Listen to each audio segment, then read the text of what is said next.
أعوذ بالله من الشيطان الرجيم بسم الله الرحمن الرحيم قد نرى تقلب وجهك في السماء فلنولينك قبلة ترضاها فول وجهك شطر المسجد الحرام وحيث ما كنتم فولوا وجوهكم شطره وَإِنَّ الَّذِينَ أُوتُوا الْكِتَابَ لَيَعْلَمُونَ أَنَّهُ الْحَقُّ مِنْ رَبِّهِمْ وَمَا اللَّهُ بِغَافِلٍ عَمَّا يَعْمَلُونَ وَلَئِنْ أَتَيْتَ الَّذِينَ أُوتُوا الْكِتَابَ بِكُلِّ آيَةٍ مَا تَبِعُوا قِبْلَتَكَ وَمَا أَنْتَ بِتَابِعٍ قِبْلَتَهُمْ وَمَا بَعْضُهُمْ بِتَابِعٍ قِبْلَةَ بَعْضٍ وَلَئِنِ اتَّبَعْتَ أَهْوَاءَهُمْ مِنْ بَعْدِ مَا جَاءَكَ مِنَ الْعِلْمِ إِنَّكَ إِذًا لَمِنَ الظَّالِمِينَ الَّذِينَ آتَيْنَاهُمُ الْكِتَابَ يَعْرِفُونَهُ كَمَا يَعْرِفُونَ أَبْنَاءَهُمْ وَإِنَّ فَرِيقًا مِّنْهُمْ لَيَكْتُمُونَ الْحَقَّ وَهُمْ يَعْلَمُونَ الْحَقُّ مِنْ رَبِّكَ فَلَا تَكُونَنَّ مِنَ الْمُمْتَرِينَ صدق اللہ العظیم۔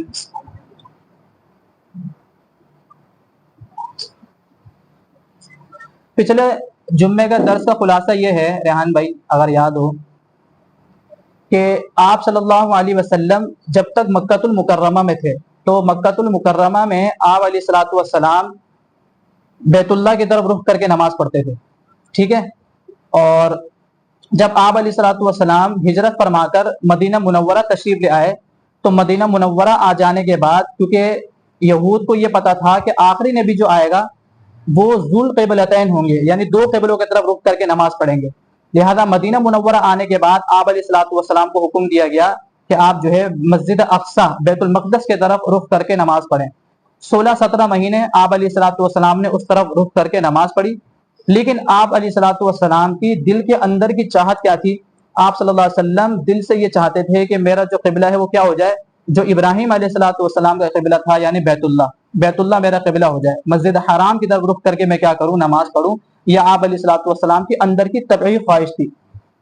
16-17 وہاں مہینے نماز مسجد اقصی کی طرف رخ کر کے پڑھ لینے کے بعد جب اللہ پاک نے اور ان کو اپنے طرف انسیت دلانے کے لیے کہ یہود بھی دیکھیں یہ تو ہمارے قبلے کی طرف نماز پڑھ رہے ہیں رخ کر کر، تو وہ لوگ بھی کیا لے آئیں گے، ایمان لے آئیں گے۔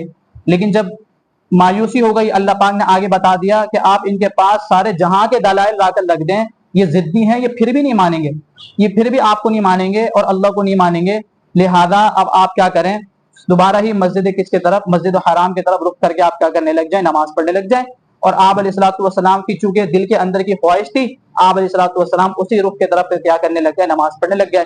حدیث شریف میں آتا ہے کہ بنو سلمہ کی مسجد میں آپ علیہ الصلوۃ والسلام اس وقت ظہر کی نماز ادا فرما رہے تھے، صحابہ کرام آپ علیہ الصلوۃ والسلام کے ساتھ تھے کہ اسی وقت یہ حکم آیا کہ اب کہاں منہ کس طرف، چہرہ کس طرف پھیر لیں، مسجد حرام کی طرف۔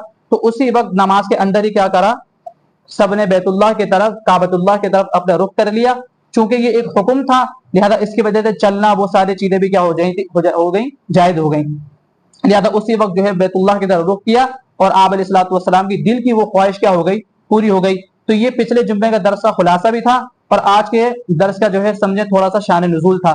اب دیکھیں اللہ پاک کیا فرما رہے ہیں، قد نرا تقلب وجهك في السماء، کتنا ہی پیارا اور کتنا خوبصورت انداز ہے اللہ تعالیٰ کا اپنے نبی کو متوجہ کرنے کا، اتنا پیارا اتنا خوبصورت انداز۔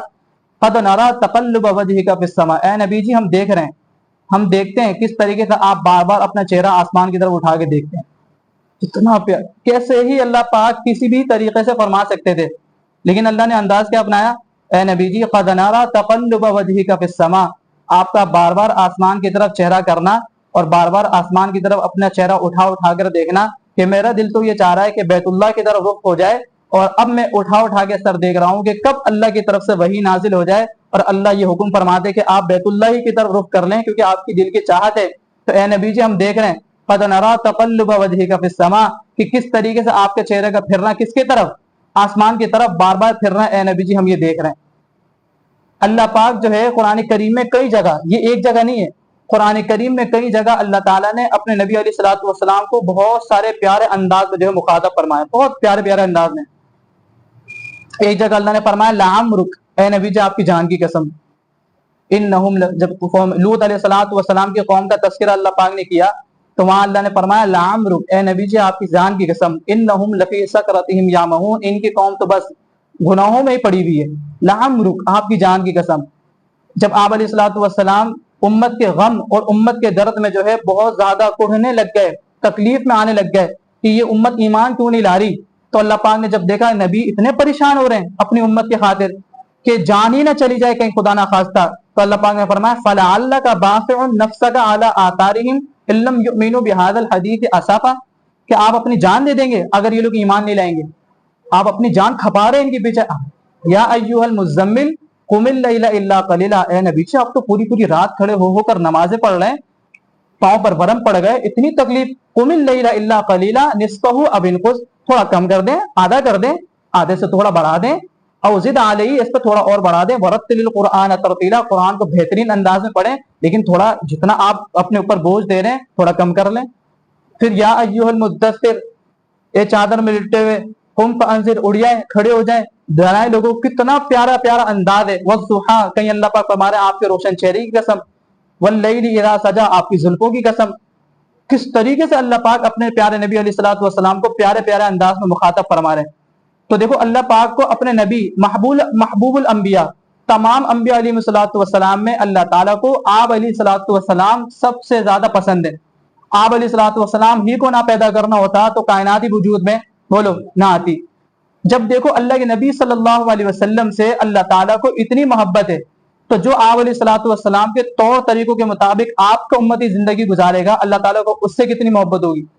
اسی لیے فرمایا اے نبی جی آپ فرما دیجئے، اگر یہ سب کے سب لوگ دعویٰ کر رہے ہیں مجھ سمیت کہ ہمیں کس سے محبت ہے، اللہ سے، ہمیں کس سے محبت ہے، ہم میں سے ہر ایک دعویٰ کرتا ہے کہ ہمیں اللہ سے پیار ہے، اے نبی جی اگر یہ دعویٰ کرتے ہیں تو آپ ان سے فرمائیے فاتبعونی، کہ میرا اتباع کرو، یہ آپ کا اتباع کریں تب اللہ ان سے محبت کریں گے۔ اگر یہ مجھ سے محبت کا دعویٰ کرتے ہیں لیکن میرے نبی کی اتباع بولو نہیں کرتے تو پھر یہ اپنے دعوے میں کیا ہے، جھوٹے ہیں۔ یہ میرے نبی کی اتباع کریں اگر یہ اگر کیا کرتے ہیں، مجھ سے محبت کرتے ہیں۔ موسیٰ علیہ الصلوۃ والسلام کے مقابلے میں جب فرعون نے جادوگر بلوائے اور موسیٰ علیہ الصلوۃ والسلام کے سامنے وہ جب جادوگر آئے، اور اس طریقے سے کیونکہ اس زمانے میں موسیٰ علیہ الصلوۃ والسلام کے اس معجزے کو انہوں نے جادو سمجھا، اور اس زمانے میں جادو ہی چلتا تھا بہت زیادہ مصر میں، تو فرعون نے چند جادوگر بلائے اور موسیٰ علیہ الصلوۃ والسلام سے لڑوانے کے لیے کہ اب ان سے مقابلہ کروائیں گے۔ اب ان جادوگر جب موسیٰ علیہ الصلوۃ والسلام کے سامنے آئے تو وہ موسیٰ علیہ الصلوۃ والسلام جیسا لباس پہنے ہوئے تھے ویسا ہی لباس پہن کر آئے تھے موسیٰ علیہ الصلوۃ والسلام سے مقابلہ کرنے کے لیے۔ بالآخر آپ نے واقعہ سنا ہے، تفصیلی واقعہ سب نہیں سنا ہے، آخرکار وہ ہار گئے، اور انہوں نے جب موسیٰ علیہ الصلوۃ والسلام کا وہ معجزہ دیکھا تو وہ سمجھ گئے کہ بھائی یہ تو جادو نہیں ہے بلکہ یہ تو معجزہ ہے، اور انہوں نے کہا کہ ہم تو موسیٰ اور اس کے رب پر ایمان لے آئے، اور فرعون نے کہا میری اجازت سے پہلے، ابھی تک تو میں نے اجازت ہی نہیں دی، میں تمہیں مار دوں گا، اور مار دیا آخرکار، اور اللہ تعالیٰ نے ان کو کیا کر دیا، ایمان والی موت نصیب فرما دی، جنت میں جگہ مل گئی۔ آئے تھے نبی سے مقابلہ کرنے لیکن جا کہاں رہے اب، جنت میں۔ موسیٰ علیہ الصلوۃ والسلام نے فرمایا باری تعالیٰ آپ کے نبی آپ کے پیغمبر سے یعنی مجھ سے ہم کلام تھے، موسیٰ علیہ الصلوۃ و کلیم اللہ، لڑنے کے لیے آئے، مقابلہ کرنے کے لیے آئے، اور آپ نے تو ان کو کلمہ ایمان دے کر، اللہ پاک نے فرمایا موسیٰ جب وہ آپ سے مقابلہ کرنے کے لیے آئے تو مجھے ان پر بس رحم اس لیے آ گیا کہ یہ آپ کے جیسا لباس پہن کر آئے تھے، آپ کے جیسے جو ہے مشابہت اپنا کر آئے تھے، بس آپ جیسا لباس انہوں نے پہنا، بس یہ مجھے پسند آ گئے اور میں نے ان کو جو ہے ایمان کی دولت نصیب فرما دی۔ تو دیکھو نقل پر کام ہوتا ہی نہیں ہوتا، اللہ تعالیٰ نے حکم دیا کہ میرے نبی کی نقل کرو، اگر میرے نبی کی نقل کر لو گے کامیاب ہو جاؤ گے۔ صحابہ اکرام رضوان اللہ علیہم اجمعین ایسے تھے جنہوں نے پوری کی پوری نقل کی تھی کس کی، حضور صلی اللہ علیہ وسلم کی، اللہ تعالیٰ نے ان کو کامیاب کر دیا۔ حضرت حسین رضی اللہ تعالیٰ عنہ، حضرت حسن رضی اللہ تعالیٰ عنہ کے بارے میں آتا ہے حیات الصحابہ کی جلد نمبر 1 میں یہ بات لکھی ہوئی ہے، انہوں نے اپنے ماموں ہند بن ابی حالہ رضی اللہ تعالیٰ عنہ سے حضور علیہ الصلوۃ والسلام کا نقشہ پوچھا کہ آپ علیہ الصلوۃ والسلام کیسے دکھتے تھے، کیونکہ جب آپ وہ چھوٹے تھے تو اتنا ذہن میں وہ نقشہ تھا نہیں، تو ان کے ماموں نے پورا کا پورا نقشہ آپ علیہ الصلوۃ والسلام کو کیا جو ہے کھینچ کر سکھا بتایا، کیونکہ وہ آپ علیہ الصلوۃ والسلام کا نقشہ بہت ہی پیارا کھینچتے تھے. ایسی آنکھیں تھیں، ایسی داڑھی تھی، ایسا سینہ تھا، اتنا لمبا قد تھا، نہ اتنے لمبے تھے کہ برے لگے، نہ اتنا چھوٹا قد تھا کہ عیب لگے، درمیانہ گال بتائے، آنکھیں بتائیں، داڑھی بتائی، بال بتائے، سارا کا سارا. حضرت حسن رضی اللہ تعالیٰ عنہ فرماتے ہیں کہ میں نے یہ بات اپنے چھوٹے بھائی حضرت حسین کو نہیں بتائی کافی عرصے تک، لیکن جب میں نے ان کو یہ بات بتائی تو مجھے کیا پتا تھا کہ مجھ سے پہلے ہی وہ میرے والد حضرت علی رضی اللہ تعالیٰ عنہ سے اپنے میرے نانا جان یعنی حضور علیہ الصلوۃ والسلام کا وہ نقش و نگار سب کا سب کچھ پوچھ بھی چکے تھے. اتنی محبت آپ علیہ الصلوۃ والسلام سے کہ میں نے تو نہیں بتایا لیکن وہ پہلے سے ہی پوچھ چکے تھے. اس لیے کبھی کبھی دل میں خیال آتا ہے کہ ہم میں سے بھی کسی ایک نے کبھی کسی عالم دین کے پاس جا کر یا کبھی کوئی سیرت کی کتاب اٹھا کر اپنے سامنے رکھی ہو، چلو آج یہ پڑھتے ہیں کہ آپ علیہ الصلوۃ والسلام جن کا میں امتی ہوں، میرے نبی پاک علیہ الصلوۃ والسلام دکھتے کیسے تھے، چلو میں ان کی طرف ایک بال بناؤں گا. آپ علیہ الصلوۃ والسلام کے بالوں کے بارے میں آتا ہے کہ ہلکے ہلکے گھنگرالے تھے، یار میں ایسے بال رکھوں گا. مانگ آتی تھی تو رکھ لیتے تھے، نہیں آتی تھی تو کنگھی سے بناتے نہیں تھے. گال نہ پچکے ہوئے تھے، نہ زیادہ بھاری تھے کہ موٹاپا لگے. دانتوں کے بیچ میں آپ علیہ الصلوۃ والسلام کے سامنے کے دانتوں میں گیپ تھا، نور پھوٹتا ہوا نظر آتا تھا. ہنستے نہیں تھے. 4-5 مواقع کے علاوہ آپ علیہ الصلوۃ والسلام کے کبھی دانت مبارک کسی نے دیکھے نہیں. بس چند مواقع تھے، 4 سے 5. 4 میں نے پڑھے اور رحیق المختوم میں 5واں واقعہ بھی پڑھا جس میں آپ علیہ الصلوۃ والسلام کے کھلکھلا کر دانت نظر آئے.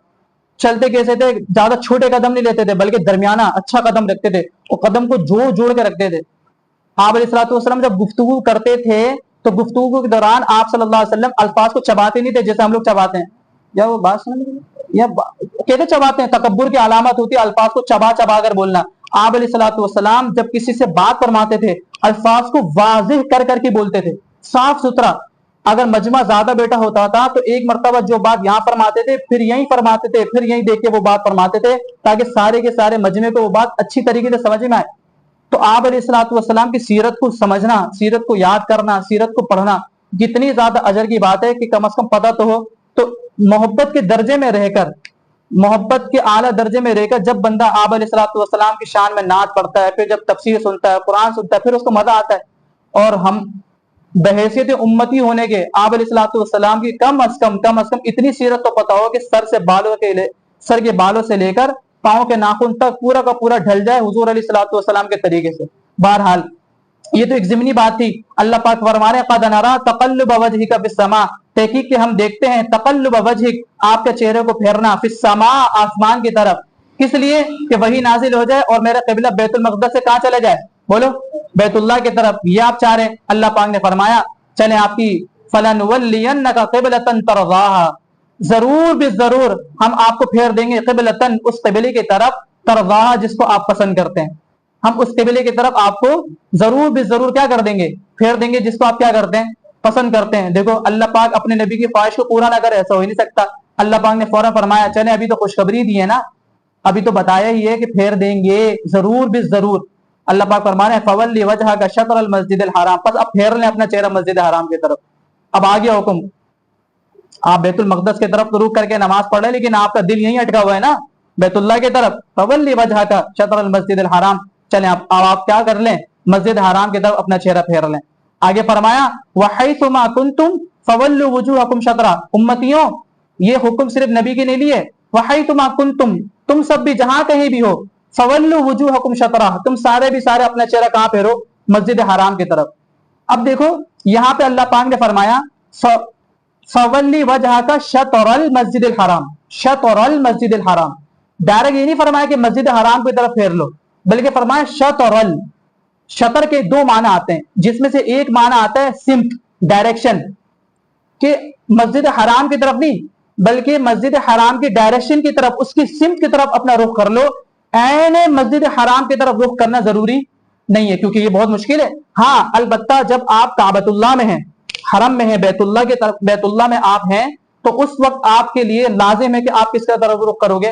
کعبہ ہی کی طرف. وہیں رک کر کے نماز پڑھو گے. اس لیے آپ نے دیکھا ہے بہت سارے لوگوں کو جب یہ مسئلہ نہیں پتا ہوتا بولتے ہیں یار یہ کیسا، یہ چاروں بالکل گھوم کے ایک ہی طرف دیکھ رہے ہیں، تو وہ کعبۃ اللہ ہے تو سب کو کہاں دیکھنا ہے؟ اسی کعبۃ اللہ کی طرف رخ کر رہے ہیں. اور اگر کوئی کعبۃ اللہ سے دور ہے، ہم یہاں ہیں تو ہمارے لیے کعبہ کہاں پڑتا ہے؟ مغرب کی طرف. اسی طریقے سے جو دوسرے ممالک والے ہیں ان کے لیے کہیں مشرق کی طرف، کہیں جنوب کی طرف، کہیں شمال کی طرف، وغیرہ وغیرہ. تو جس کے لیے جہاں رخ پڑتا ہے وہ وہیں کیا کر لے, اپنا رخ کر کے نماز پڑھے. تو اللہ پاک نے ڈائریکٹ یہ نہیں فرمایا کہ مسجد حرام کی طرف چہرہ کرو, بلکہ کیا فرمایا, نہیں یہ نہیں فرمایا مسجد حرام نہیں فرمایا, مسجد حرام کی سمت کے جانب.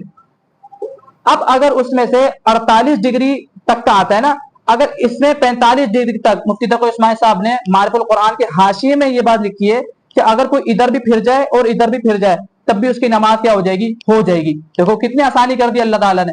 اگر عین مسجد حرام کی طرف رخ کرنے کا حکم دے دیتے تو ہم عمل کر سکتے تھے, کتنا مشکل ہو جاتا. اللہ پاک نے فرمایا چلو کوئی نہیں, مسجد حرام کی سمت ہی کی طرف رخ کر لو, بس تمہارے لیے یہی کافی ہے. تم دنیا جہاں میں کہیں بھی ہو, بس اسی مسجد حرام کی سمت ڈائریکشن کی جانب رخ کرو, تمہاری نماز کیا ہو جائے گی, ادا ہو جائے گی. اب بعض لوگوں ایک مسئلہ, بعض لوگ کیا کرتے ہیں, بعض لوگ جو ہے آگے یہ مسئلہ خیر آ جائے گا پھر وہاں بات کرتے ہیں. فرمایا کہ وَإِنَّ الَّذِينَ أُوتُوا الْكِتَابَ, بے شک کہ وہ لوگ اوتوا الکتاب, جن لوگوں کو اللہ تعالیٰ نے کتاب عطا فرمائی, لَيَعْلَمُونَ, وہ یہ بات جانتے ہیں, أَنَّهُ الْحَقُّ, کہ یہ قبلے کر یہ پھرنا, حق من ربہم, یہ ان کے طرف سے حق ہے, بالکل سچ بات ہے. اہل کتاب یعنی یہودی اور عیسائی وہ یہ بات جانتے ہیں کہ یہ قبلہ, یہ بیت اللہ کی طرف رخ کا پھر جانا کہاں سے, بولو بھائی یہ بات کو اچھی طریقے سے یاد رکھو. یہ بات بار بار میں اس وجہ سے دہرا رہا ہوں تاکہ یہ مسئلہ کیا ہو جائے, ذہن نشین ہو جائے.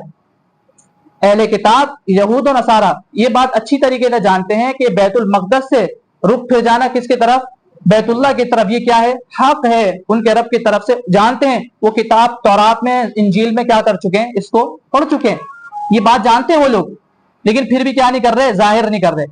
کیوں, کیونکہ ان کی کتاب میں, انجیل میں, عیسائی تورات میں, یہود یہ پڑھ چکے ہیں کہ جو آخری نبی آئیں گے ان کی یہ علامتیں ہوں گی. ان علامتوں میں سے ایک علامت یہ ہوگی کہ وہ نبی ذو القبلتین ہوں گے, دو قبلوں والے.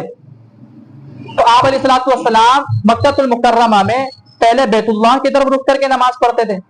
پھر جب آپ علیہ الصلوۃ والسلام کہاں آ گئے, مدینہ منورہ میں, تو وہاں آپ علیہ الصلوۃ والسلام کو حکم دیا گیا کہ آپ کہاں رخ کر لیں, بیت المقدس کی طرف.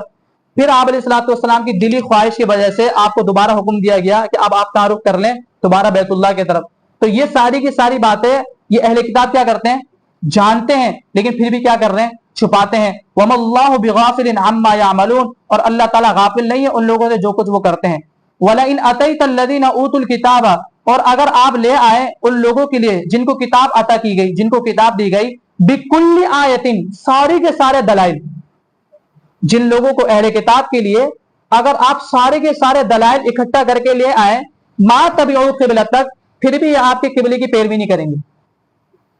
یہود اور نصارہ دونوں کے بارے میں اللہ پاک نے بتا دیا کہ اہل کتاب جتنے بھی ہیں, آپ ان کے سامنے کتنے بھی دلائل پیش کر دیں, یہ پھر بھی آپ کی قبلے کی کیا نہیں کریں گے, پیروی نہیں کریں گے. 9 ہجری کا واقعہ ہے, عیسائیوں کا ایک وفد مدینہ منورہ میں آیا, اور مدینہ منورہ میں آنے کے بعد آپ علیہ الصلوۃ والسلام, کیونکہ وہ بڑا 60 افراد کا وہ قافلہ تھا, اور صحابہ اکرام اور ان کے گھر چھوٹے چھوٹے ہوتے تھے, آج کے زمانے کی طرح تو نہیں. تو آپ علیہ الصلوۃ والسلام نے صحابہ اکرام سے مشورہ کیا کہ ان کے چند افراد ہر ایک اپنے گھر پہ لے جائے تاکہ مہمان نوازی کرنا آسان ہو جائے. اور ان لوگوں نے کہا کہ نہیں, ہم لوگ الگ الگ تو ایسا نہیں جا سکتے, ہم سب ایک ساتھ ہی رہیں گے. آپ نے فرمایا کہ پھر تو مسجد کے علاوہ ہمارے پاس کوئی ایسی جگہ نہیں ہے جہاں ہم تم سب کو رکھ سکیں. انہوں نے کہا مسجد میں ٹھہریں گے, لہٰذا یہ مسجد نبوی میں ٹھہرے, اور یہ سارے کے سارے بیت اللہ کی طرف نہیں بلکہ وہیں اپنے ہی بیت المقدس کی طرف رخ کر کے کیا کرتے تھے, نماز پڑھتے تھے. یعنی شمال کے صخرہ اس کی جانب جو ہے کر کے نماز پڑھتے تھے. آپ علیہ الصلوۃ والسلام نے صحابہ سے فرمایا کہ ان کو مت چھیڑو. تو اللہ پاک نے فرمایا کہ آپ ان کو سارے کے سارے دلائل لا کر دے دیں, پھر بھی آپ کی قبلے کی پیروی کرنے والے نہیں ہیں. لہذا یہ لوگ جو ہم لوگ اتنے آرام سے یہود و نصارہ کے طرز پر اپنی زندگی گزارتے ہیں, اللہ پاک تو فرمانے یہ تو تمہارے بھی دشمن ہے, میرے بھی دشمن ہے, میرے نبی کی بھی دشمن ہے. جب یہ اللہ کے دشمن ہے, اس کے نبی کی دشمن ہے, تمہارے ساتھ کیسے مخلص ہو سکتے ہیں؟ لہذا ہم لوگ جو ہے ابھی بھی ایسی, جب بھی کسی مجلس میں بیٹھو تو وہ کہتے ہیں کہ ہم سے اچھے تو کافر ہیں. کتنے آرام سے آدمی کہتے تھے ہم سے اچھے تو کافر ہیں, ہم سے اچھے تو وہ یہودی ہیں, ہم سے اچھے تو وہ نصرانی ہیں, دیکھو وہ یہ نہیں کرتے, وہ یہ نہیں کرتے, وہ یہ نہیں کرتے. حالانکہ سورۃ البینہ میں نے اس پر تفصیل سے بات کی تھی. اللہ پاک کیا فرما رہے ہیں, جو اللہ اس کے رسول اللہ پر ایمان نہیں لاتا ہے, اولئک هم شر البریہ, مخلوق میں سب سے بدترین لوگ یہی ہیں.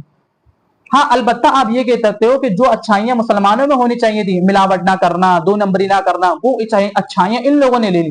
اور دوسری چیز, ان کے اوپر قانون کا ڈنڈا بھی ہے, قانونی طور پر ان کے سارے کے سارے چیزیں عمل درآمد کروایا جاتا ہے. آج آپ یہاں پہ قانون نافذ کر دو، پھر دیکھو یہاں پہ سارے کے سارے کیسے یہ 2 نمبریاں چھوڑ دیں، قانون نہیں ہے۔ تو فرمایا وما انت بتابع قبلتهم، یہ آپ کی قبلے کی پیروی نہیں کریں گے اور آپ بھی ان کی قبلے کی پیروی کرنے والے نہیں ہیں۔ اب یہاں اس آیت میں بتا دیا، یہود و نصارہ کے عزائم کو بالکل ٹھنڈا کر دیا۔ کیا یہ لوگ سوچیں کہ پہلے تو ہمارے بیت المقدس کی طرف رخ کیا تھا، اب شاید دوبارہ کریں؟ یہاں اللہ پاک نے ان کے بالکل اس سوچ کو، اس وچار کو بالکل کیا کر دیا، ختم کر دیا۔ اللہ پاک نے فرمایا وما انت بتابع قبلتهم، اے نبی جی آپ بھی ان کی قبلے کی پیروی کرنے والے نہیں ہیں۔ فرمایا وما بعضهم بتابع قبلۃ بعض، آپ کیا پیروی کریں گے، بعض ان میں سے بعض ایک دوسرے کی قبلے کی پیروی نہیں کرتے۔ عیسائی یہود کی قبلے کی طرف رخ نہیں کرتے اور یہود عیسائیوں کے قبیلے کی طرف رخ نہیں کرتے، تو پھر آپ کہاں سے ان میں تو خود اتنا اختلاف ہے کہ یہ ایک دوسرے کے قبیلے کی طرف کیا نہیں کرتے، رخ نہیں کرتے، لہٰذا آپ بھی ان کے قبیلے کی طرف رخ کرنے والے نہیں ہیں۔ یہاں سے یہ بتا دیا کہ اب یہ حکم منسوخ ہونے والا نہیں ہے، اب مسلمانوں کا قبلہ کیا رہے گا، بیت اللہ ہی رہے گا۔ فرمایا آگے وَلَئِنِ اتَّبَعْتَ آبَاءَهُمْ، اور اگر آپ نے پیروی کی ان لوگوں کی خواہشات کی، کس کی، یہود کی، عیسائیوں کی خواہشات کی اگر آپ نے پیروی کی، من بعد ما جاءک من العلم، بات اس کے کہ آپ کے پاس علم آ چکا ہے، وہی آ چکی ہے، حکم آ چکا ہے، سارا کا سارا علم اللہ تعالیٰ نے آپ کو دے دیا ہے، اب اس کے باوجود آپ نے یہود کی یا عیسائیوں کی خواہشات کی اتباع کی، تو فرمایا انک اذا لمن الظالمین، پھر بے شک آپ اس وقت ناانصافوں میں سے ہو جائیں گے، بے انصافوں میں سے آپ بھی ہو جائیں گے۔ یہ اللہ کے نبی علیہ الصلوۃ والسلام کو بولا جا رہا ہے اور امت کو سمجھایا جا رہا ہے کہ دیکھو اتنا واضح نشانیاں آ جانے کے بعد اور اللہ تعالیٰ اتنا بتا رہے کہ یہود و نصارہ تمہارے سخت دشمن ہیں، یہ تمہاری پیروی کرنے والے نہیں ہیں، یہ تو تمہارے قبیلے کو مانتے نہیں ہیں، اب اس کے باوجود بھی تم رٹے لگاؤ کہ یہودی اچھے ہیں، عیسائی اچھے ہیں اور ہم لوگوں کو اہل کتاب کے ساتھ محبت کرنی چاہیے اور ان کے ساتھ جو ہے تعلقات دلی محبت رکھنی چاہیے۔ اللہ پاک فرما رہے پھر تم کیا ہو جاؤ گے، ظالمین میں سے ہو جاؤ گے، نا انصافوں میں سے ہو جاؤ گے۔ لہذا اللہ پاک فرما رہے کہ اپنے مذہب پر، اپنے اسلام پر اچھی طریقے سے قائم رہو، ان لوگوں کی اتباع کرنے کی، پیروی کرنے کی یا ان سے دلی محبت کرنا تمہارے لیے بالکل بھی جائز نہیں ہے۔ ہاں کاروبار کرنا، یہ سارے کے سارے کام کرنا یہود و نصارہ کے ساتھ جائز ہے۔ یہاں ایک بات اچھی طریقے سے سمجھیں، بعض لوگ ہمارے بڑے ہی دین سے بالکل کورے ہوتے ہیں، دین سے کورے ہونے کے بعد اعتراض کرتے ہیں دین پر۔ دیکھو ایک بندے کو جس فیلڈ کے بارے میں علم ہی نہیں ہے، جس چیز کے بارے میں اس کو نالج ہی نہیں ہے، علم ہی رکھتا، اس بارے میں وہ بحث کرتا وہ اچھا بھی نہیں لگتا۔ ہم کہتے ہیں نا بھائی تیری فیلڈ نہیں ہے تو منہ بند کر لے یار، اچھا یار تو کیا خواہ میں اس معاملے میں بحث کر رہا ہے، تیری فیلڈ نہیں ہے، کہتے نہیں کہتے۔ اسی طریقے سے قرآن حدیث دین یہ ساری کی ساری چیزیں ایک اس آدمی کی فیلڈ نہیں ہے جو دین پر عمل نہیں کرتا یا جو دین پر عمل دیندار بھی ہے اس کے باوجود وہ ان بنیادی چیزوں کو نہیں جانتا، اس کی بھی فیلڈ نہیں ہے کہ وہ ان چیزوں میں بحث کرے۔ لوگ اعتراض یہ کرتے ہیں کہ بھائی قادیانیوں کے ساتھ جو ہے کاروبار کرنا کیوں جائز نہیں ہے، اسی طریقے سے جو ہے شیعوں کے ساتھ جو ہے کاروبار کرنا اور دلی محبت کرنا، لین دین کرنا کیوں جائز نہیں ہے۔ حالانکہ اللہ کے نبی صلی اللہ علیہ وسلم تو یہود کے ساتھ بھی جو ہے لین دین کرتے تھے، کاروبار کرتے تھے، تجارت کرتے تھے، اور آج کا مولوی بھی کہتا ہے کہ عیسائیوں کے ساتھ بھی تجارت کرنا جائز ہے، ہر قسم کے کافر کے ساتھ جو ہے لین دین کرنا جائز ہے، لیکن قادیانیوں کے ساتھ بالکل ناجائز کہتے ہیں۔ قادیانی اگر بیمار ہو جائے تو اس کی عیادت کے لیے نہیں آپ جا سکتے اور اس کے جنازے میں آپ شریک نہیں ہو سکتے۔ اسی طریقے سے شیعہ ہیں، اہل تشیع، ان کے ساتھ آپ جو ہے اس طریقے سے دلی محبت کا رابطہ قائم نہیں کر سکتے، تجارت نہیں کر سکتے، ان کے جنازوں میں شرکت نہیں کر سکتے۔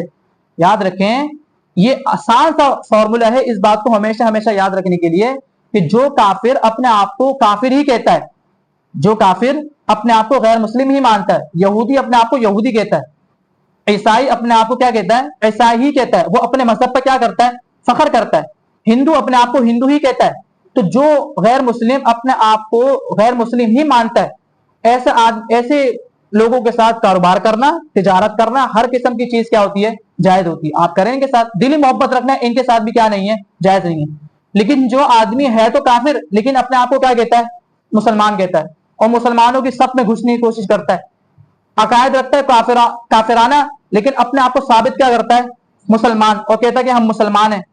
قادیانی اللہ کے نبی علیہ الصلوۃ والسلام کو آخری نبی نہیں مانتے، بلکہ وہ مرزا غلام احمد قادیانی کو آخری نبی مانتے ہیں، مرزا مسرور کو اس کا خلیفہ مانتے ہیں، نبی مانتے ہیں، بڑا مانتے ہیں۔ تو ایسا آدمی جو ہمارے نبی علیہ الصلوۃ والسلام کو آخری نبی نہیں مانتا اور ہمیں اپنے نبی کو آخری نبی نہ ماننے کی وجہ سے ہمیں کافر سمجھتا ہے، تو ایسا آدمی کافر غیر مسلم ہے، اس کے ساتھ نہ تجارت کرنا جائز ہے، نہ ان کے ساتھ دلی محبت رکھنا جائز ہے، نہ ان کے مریض اگر کوئی ہو جائے عیادت کرنا جائز ہے، نہ ان کے کسی کے جنازے میں شرکت کرنا کیا ہے، جائز ہے۔ اسی طریقے سے خلفائے راشدین میں سے اور حضرت صدیق اکبر رضی اللہ تعالیٰ عنہ کی صداقت کا، ان کے صحابی ہونے کا کوئی بھی ایک انکار کرتا ہے تو وہ بھی جو ہے مسلمان نہیں ہے، دار اسلام سے خارج ہے. لہذا اس کے بھی جنازوں میں شرکت کرنا اور ان کے جو ہے مریض کی عیادت کرنا، لین دین کرنا، تجارت کرنا، دینی محبتیں قائم کرنا، یہ کوئی بھی چیز ان کے ساتھ جائز بولو نہیں ہے. یہ سب چیزیں کیا ہے ناجائز. اور اسی طریقے سے فرمایا کہ صحابہ اکرام رضوان اللہ تعالی علیہم اجمعین میں سے کسی ایک پر بھی اگر کوئی جرح کرتا ہے فعلم تو فرمایا کہ جان لو کہ وہ زندیق ہے. وہ زندیق ہے، اس کی جو ہے دلی محبت اور رابطے رکھنا، کسی قسم کی محبت کرنا ان سے جائز نہیں ہے. لہذا جو آدمی اپنے آپ کو کافر مانتا ہے اس کے ساتھ آپ دلی محبت ہر قسم کے کام، تجارت، کسی محبت نہیں، تجارت کاروبار کر سکتے ہیں. لیکن جو آدمی اپنے آپ کو کیا مانتا ہے، مسلمان ثابت کر رہا ہے، وہ کہہ رہا ہے کہ میں کیا ہوں، میں مسلمان ہوں اور میں اسلام، اور ہمیں کافر مان رہے ہیں. مسلمان خود مسلمان اپنے آپ کو کہہ رہے ہیں اور ہمیں اپنے نبی کو آخری نبی نہ ماننے کی وجہ سے کافر سمجھ رہا ہے. لہذا ایسوں کی جنازوں میں شرکت کرنا اور ایسوں سے دلی محبت قائم کرنا، ان کی مریضوں کی عیادت کو جانا، یہ کسی بھی قسم کی چیز جائز نہیں ہے. یہ اللہ اس کے رسول کو تکلیف دینے والے لوگ ہیں. لہذا ان سے کسی قسم کی محبت کرنا، تجارت کرنا جائز نہیں ہے. یہ فرق ہے سارا کا سارا. فرمایا الذین آتیناہم الکتاب، وہ لوگ جن کو ہم نے کتاب عطا فرمائی، یعنی اہل کتاب لوگ. یعرفونہ، وہ نبی پاک علیہ الصلوۃ والسلام کو اور قرآن کو، حدیث کو، دین اسلام کو پہچانتے ہیں. کما یعرفون ابناءہم، جیسے کہ وہ اپنے بیٹوں کو پہچانتے ہیں. اللہ کے نبی علیہ الصلوۃ والسلام کو ایسا پہچانتے ہیں اور یہ قبلے کی تبدیلی، یہ سارے کے سارے احکامات کو ایسا جانتے ہیں جیسے اپنے بچوں کو پہچانتے ہیں. لیکن فرمایا وَإِنَّ فَرِيقًا مِّنْهُمْ، ان میں سے بے شک ان میں سے ایک گروہ لَيَكْتُمُونَ الْحَقَّ وَهُمْ يَعْلَمُونَ، حق کو چھپاتے ہیں اس کے باوجود بھی، جانتے ہیں کہ یہ نبی سچے ہیں. ساری کی ساری نشانیاں اپنی کتابوں میں پڑھ چکے ہیں کہ فاران کی چوٹی سے قدسی لشکر 10,000 صحابہ اکرام کے ساتھ اترے گا. اور وہ فتح مکہ کا موقع تھا جہاں آپ علیہ الصلوۃ والسلام صحابہ اکرام رضوان اللہ علیہم اجمعین کے 10,000 کے لشکر کے ساتھ اترے تھے اور یعنی مکہ المکرمہ آپ علیہ الصلوۃ والسلام نے فتح کیا تھا. یہ ساری کی ساری باتیں لکھی ہوئی ہیں، لیکن اس کے باوجود بھی لا یکتمون الحق، حق کو چھپاتے ہیں. بعض لوگوں کو ضد ہوتی ہے، بعض لوگ ضد کی بنا پر کسی چیز کو مانتے ہی نہیں ہے. کبھی کبھی انسان جو ہوتا ہے وہ اس کے پاس کسی چیز کا علم نہیں ہوتا، لیکن جب آپ اس کو سمجھاؤ تو وہ مان لیتا ہے. لیکن ایک آدمی کے پاس علم بھی نہیں ہوتا اور وہ اپنی چیز پر ڈٹ جاتا ہے لیکن ضدی ہو جاتا ہے. اب آپ اس کے سامنے لاکھ دلائل پیش کر لو، وہ مانتا نہیں ہے. مولانا سرفراز خان صفدر صاحب رحمہ اللہ ہمارے امام اہل سنت کہلاتے ہیں، بہت بڑے مناظر گزرے اپنے دور میں. انہوں نے درس قرآن وہ بھی اسی طریقے سے اپنے علاقے میں، اپنے گاؤں میں دیا کرتے تھے. اور لکھا ہے کہ پتہ نہیں کتنی مرتبہ انہوں نے درس قرآن جو ہے، درس قرآن میں قرآن کریم جو ہے مکمل کیا ہے. بہت مایہ ناز عالم دین تھے. یہ آپ کو مفسر قرآن آج جتنے بھی ملیں گے ان میں سے تقریباً ایسے ہیں جنہوں نے مولانا سرفراز خان صفدر صاحب رحمہ اللہ سے تفسیر پڑھی ہے، انہیں سے پڑھی ہے. اتنے بڑے آدمی مولانا سرفراز خان صفدر صاحب رحمۃ اللہ علیہ فرماتے ہیں کہ ہمارے ایک بزرگ جو ہے راستے میں جا رہے تھے، ان کے پاس کتابیں تھیں. تو ایک گدھا گاڑی والا جا رہا، انہوں نے کہا کہ یہ میری کتابیں تم جو ہے یہاں رکھ لو، مجھے بھی آگے چھوڑ دو. انہوں نے کہا بیڑیاں. انہوں نے کتابیں رکھ دی اور یہ جانے لگے. اس نے پوچھا کہ آپ کہاں جا رہے ہیں؟ تو انہوں نے کہا کہ میں مولانا سرفراز خان صفدر صاحب کے پاس جا رہا ہوں.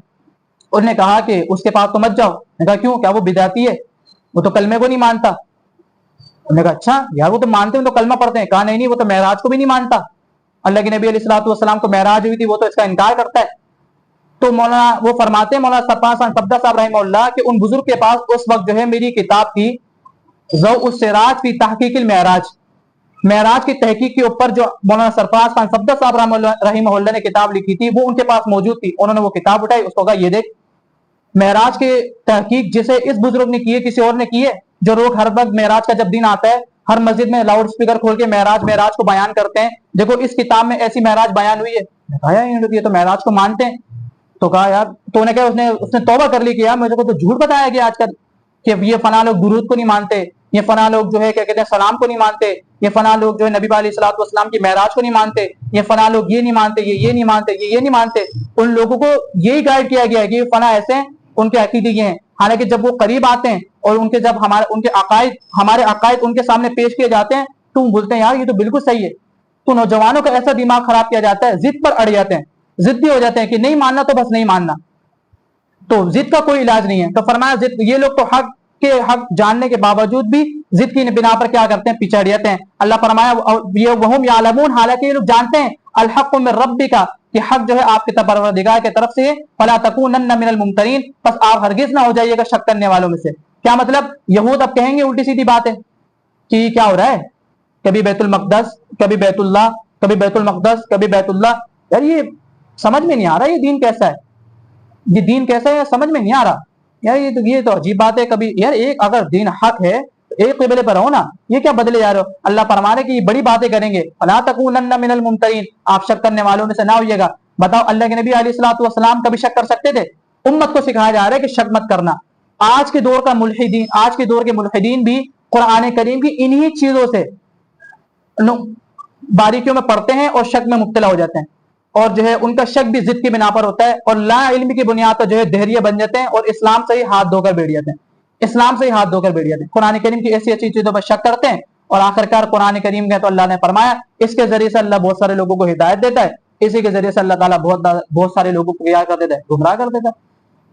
ابھی کچھ دنوں پہلے ایک جو ہے لڑکی ملحدہ، اس سے بحث ہو رہی تھی، تو وہ کہنے لگی کہ اللہ تعالیٰ جو ہے وہ محدود ہے یا لامحدود ہے. ہمارا تو عقیدہ یہ ہے نا کہ اللہ تعالیٰ تو لامحدود ہے، اس کی کوئی حد نہیں ہے. تو وہ ملحدہ کہنے لگی کہ اللہ کی کوئی حد نہیں ہے، تو اللہ کو خود پتا ہے اس کی حد کہاں تک ہے. بتاؤ کہ اس کو خود پتا ہے اللہ کو کہ چلو ہمیں تو نہیں معلوم، لیکن کیا اللہ کو خود بھی معلوم ہے اس کی حد کہاں تک ہے؟ اگر اس کو معلوم ہے اس کی حد کہاں تک ہے تو پھر وہ تو محدود ہو گیا نہیں ہو گیا، اور اگر اس کو نہیں معلوم تو تمہارے اللہ کو بھی علم نہیں ہے کہ اس کی حد کہاں تک ہے. ایسا کی دو. حالانکہ بہت آسان جوابات ہیں اس کے، تو ابھی موضوع یہاں پر وہ تو نہیں ہے، لیکن ایسے اعتراضات ہوتے ہیں. اس کو خیر ہم نے بھی، اور ایک جو ایڈمن تھا فیس بک کے انہوں نے بھی ٹھیک ٹھاک طریقے سے ان کو جو ہے جواب دیے کہ اللہ تعالیٰ کا لامحدود ہونے کا مطلب کیا ہے. وہ میری اور آپ کی عقل میں نہیں آئے گا اللہ تعالیٰ کتنی حد ہے یا کتنی حد نہیں ہے. جیسے میں نے آپ کو کئی مرتبہ بتایا وہ واقعہ کہ انہیں کہا ان اللہ علی کل شیء قدیر کا ترجمہ کیا ہے؟ کہ اللہ ہر چیز پر کیا ہے؟ قادر ہے. دارالعلوم دیوبند کے عالم دین کا جب مناظرہ ہوا، اس ہندو نے کیا کہا کہ بتاؤ ان اللہ علی کل شیء قدیر کا ترجمہ کیا ہے؟ انہوں نے کہا اللہ ہر چیز پر قادر ہے. اس ہندو نے سوال کیا کہ اللہ اس چیز پر قادر ہے کہ اپنے جیسا ایک اور اللہ پیدا کر دے؟ اس چیز پر اللہ قادر ہے؟ اگر تو کہتا ہاں قادر ہے اللہ اپنے جیسا ایک اور اللہ پیدا کرنے پر، تو لیسا کمثلہ شیء کہاں جائے گا کہ اللہ نے فرمایا اس کے جیسا تو کوئی نہیں ہو سکتا. اور اگر تم کہہ دو نہیں ہے قادر تو ان اللہ علی کل شیء قدیر کہاں جائے گا کہ اللہ تو خود فرما رہا ہے کہ تم تو خود کہہ دو تمہارا عقیدہ ہے کہ اللہ ہر چیز پر کیا ہے؟ قادر ہے. میں نے آپ کو جواب دیا تھا نہیں دیا تھا کہ بھائی کوئی آدمی 10 بچے پیدا کر لے، اور 10 بچے پیدا کرنے کے بعد 11ویں سال اس کو کوئی یہ کہے کہ بھائی اب تم اپنا باپ پیدا کر کے دکھاؤ، تو وہ کیا کہے گا؟ وہ چھوٹتے یہ کہے گا کہ بیٹا باپ کے ذریعے سے بچہ آتا ہے، بچہ باپ کو پیدا نہیں کرتا. باپ بچے کو پیدا کرتا ہے اللہ کے حکم سے، لیکن بچہ باپ کو پیدا نہیں کرتا. تو مانا یہی تو میرا جواب ہے کہ اللہ تعالیٰ اگر اپنے جیسا ایک اور اللہ پیدا کر دیں گے تو وہ اللہ رہے گا؟ وہ تو مخلوق ہو جائے گا. بتاؤ سمجھ میں آ رہی بات؟ اگر اللہ اپنے جیسا ایک اور اللہ پیدا کر دیں تو وہ اللہ رہے گا؟ تو مخلوق ہو جائے گا. تو جو پیدا ہوگا اس کو آپ اللہ مانو گے پھر کیا مخلوق مانو گے؟ تو مخلوق اللہ مخلوق ہوگا یا خالق ہوگا؟ بات سمجھ میں آ رہی ہے کہ اگر اللہ نے اپنے جیسا ایک اور اللہ پیدا کر دیا تو مخلوق ہو جائے گی، تو وہ خالق تو ہوا نہیں. لہٰذا اس وجہ سے یہ اعتراض ڈھونگے قسم کے ہوتے ہیں، مولدین کرتے ہیں. اللہ پاک فرمانے وَلِكُلٍّ وِجْهَةٌ، ہر ایک گروہ کے لیے، ہر جماعت کے لیے ایک قبلہ ہے. ہر زمانے میں چاہے وہ عیسائی ہوں، ہر ایک جو ہے ایک قبلے کی طرف رخ کر کے نماز پڑھتا ہے. اللہ پاک نے فرمایا ہر زمانے میں ہر ایک کے لیے قبلہ رہا ہے، ہوا مولیہا، وہ اسی کی طرف رخ کرتے ہیں. یہود ہو یہودی بھی، عیسائی ہو عیسائی بھی، ہر ایک کے لیے ہر زمانے میں کیا رہا ہے؟ قبلہ رہا ہے. وَلِكُلٍّ وِجْهَةٌ کی ایک قرات میں ابی بن کعب رضی اللہ عنہ کی قرات ہے وَلِكُلٍّ قِبْلَةٌ ہے، وجہتن کی جگہ قبلۃ ہے، تو اس کا ترجمہ کیا ہے؟ قبلہ. ہر ایک قوم کے لیے کیا رہا ہے؟ قبلہ رہا ہے. ہوا مولیہا، وہ اسی کے طرف رخ کرتے ہیں. فاستبقوا الخیرات، لہذا بس نیکیوں میں آگے بڑھنے کی کوشش کرو، خیرات کے کاموں میں، اچھے کاموں میں آگے بڑھنے کی کوشش کرو، قبلے کی بحث میں نہ پڑھو. اگر اللہ تعالیٰ نے مسلمانوں کو بیت اللہ کا قبلہ عطا فرما دیا اور ان کو کہہ دیا کہ بیت اللہ کی طرف رخ کر کے نماز پڑھو، تو تمہیں کیا پریشانی ہے؟ کیا چبھن ہے؟ ہر ایک کے لیے اللہ تعالیٰ نے ایک قبلہ بنایا ہے، اور ہر قوم نے اپنے اپنے لیے ایک قبلہ بنایا ہے. لہذا مسلمانوں کے لیے جب بیت اللہ ایک قبلہ طے ہو گیا تو اس میں ہڈا کرنے کی کوئی ضرورت ہے نہیں. یہ ساری بحث کی باتیں نہیں ہے. فاستبقوا الخیرات، اچھے کاموں میں آگے بڑھو، یہ ہے کام. لہذا جس آدمی کا آپ کو پتہ چل جائے یہ ماننے والا نہیں ہے تو اس سے بحث کرنے کی ضرورت نہیں ہے. بس کیا کرو؟ فاستبقوا الخیرات، اچھے کاموں میں آگے بڑھتے رہو. بھائی نیکی جتنا جلدی ہو سکے، جتنا ہو سکے فوراً کر لو. اور اس میں نیکی میں سب سے بہترین اور بنیادی چیز ہے باجماعت نماز.